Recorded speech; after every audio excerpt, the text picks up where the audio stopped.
วันพุธวันที่1ตุลา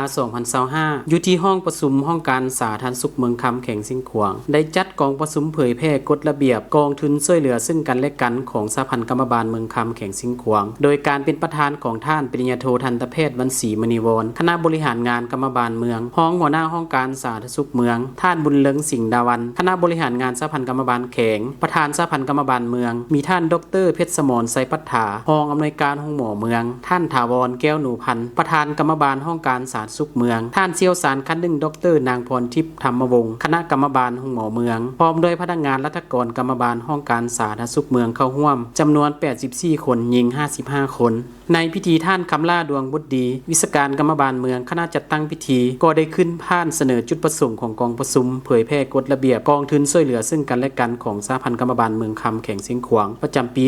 2025ท่านปริญญาโททันตแพทย์วรรณศรีมณีวรคณะบริหารงานกรรมบาลเมืองห้องหัวหน้าห้องการสาธารณสุขเมืองมีคำเห็นกล่าวต้อนรับและเสนอเนื้อในพร้อมก้าวเปิดกองประชุมอย่างเป็นทางการหลังจากนั้นท่านบุญเลิงสิงห์ดาวันคณะบริหารงานสหพันธ์กรรมบาลแข่งประธานสหพันธ์กรรมบาลเมืองก็ได้นำเอากฎระเบียบกองทุนช่วยเหลือซึ่งกันและกันของสหพันธ์กรรมบาลเมืองมาเผยแพร่ต่อพนักงานรัฐกรกรรมบาลห้องการสาธารณสุขเมืองได้รับทราบโดยท่านได้เน้นย้ำกฎระเบียบของกองทุนช่วยเหลือซึ่งกันและกันของสหพันธ์กรรมบาลเมืองเป็นต้นแม่นกฎระเบียบของหมวดที่6มาตราที่21หา25ได้อธิบายเนื้อในรายละเอียดขั้นตอนการเป็นสมาชิกของกองทุนดังกล่าวและได้สนทนาแลกเปลี่ยนบทเรียนซึ่งกันและกันในตอนท้ายท่านปริญญาโททันตแพทย์วรรณศรีมณีวรคณะบริหารงานกรรมบาลเมืองห้องหัวหน้าห้องการสาธารณสุขเมืองก็ได้ขึ้นกล่าวรับคำโอวาทและกล่าวคำขอบใจต่อบรรดาท่านแขกพนักงานรัฐกรที่เข้าร่วมกองประชุมในครั้งนี้และจะได้นำเอาเนื้อในของกองประชุมนำไปผันขยายพร้อมจัดตั้งปฏิบัติให้ได้รับประสิทธิผลสูงสุด